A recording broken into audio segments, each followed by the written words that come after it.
So, ayan mga pare-koys, nandito ulit tayo sa ating farm. Ito na yung kubo na ginagawa natin.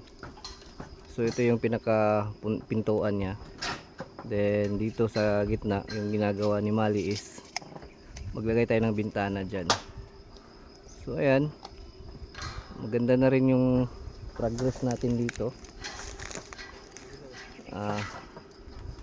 Kailangan ng ano yung mga bintana, pintuan niya, then to follow yung mga ano natin, yung bubungan, kasi yung bubungan natin is ito dito yung dalawang tao natin. Kinausap ko si Sir Christian na bilhin ko na lang yung mga yero niya dito sa lumang kubo nila. So yan yung gagawin nating ano dito sa ibabaw, or ipang ano sa dingding. Yan po yung gagawin natin. So ngayon titingnan ko kung ano yung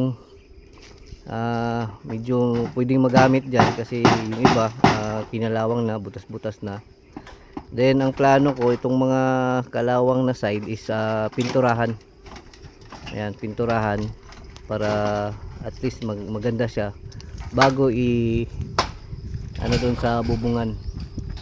So yun yung gagawin namin ngayon. Ayan mga koys, si Mali nandito. Then yung dalawang tao natin is demolish sila dito yung na kubo, yung lumang kubo dito sa farm. So yan po yung update. Nauna sila mga pare-koys.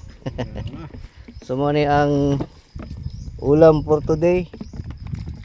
Lahi na po na. Lahi na po daw. Okay, very good kayo na usab. So kaon mga pare-koys. Okay. So yan mga koys,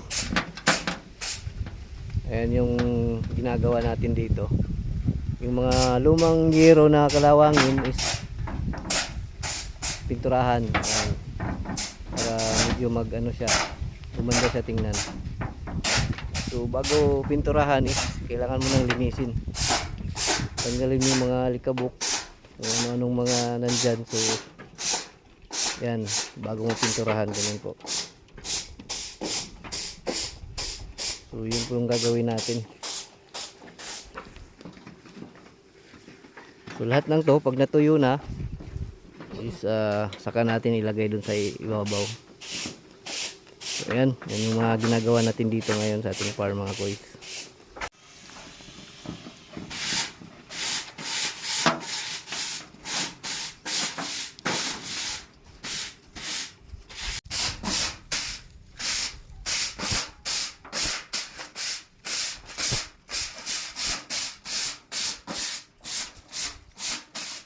So yan mga koys, ito yung yan na yung ano natin. So yung ginagawa ni Mali, yung mga sidings, gawa siya ng mga bintana. May pintuan na dun sa gilid na yon. Yung dito sa front na to is may bintana dyang malaki. So yan yung gagawin niya. Then yung dalawa naman natin dito is ongoing yung pagpintura nila. Yan, para pag natapos na pinturahan yung mga yero na may kalawang is pwede na nating ilagay doon sa bubong. So dahan-dahan lang mga koys. Ayan, paunti-unting ano natin, at least may progress tayo. Dahan-dahan lang, araw-araw meron tayong nagagawa. Ayan. So bukas yung ginagawa dyan ni Mali is yung mga bintana sa kapintuan. Bukas yung mga yero na ayan, yung mga napinturahan, yan yung ikabit dun sa ibabaw para may ano na, hindi na mainit. So may bubong na yan bukas mga koys. So yan yung progress natin dito sa ating farm. Ngayong araw is nagmuroon dito lang tayo sa kubo.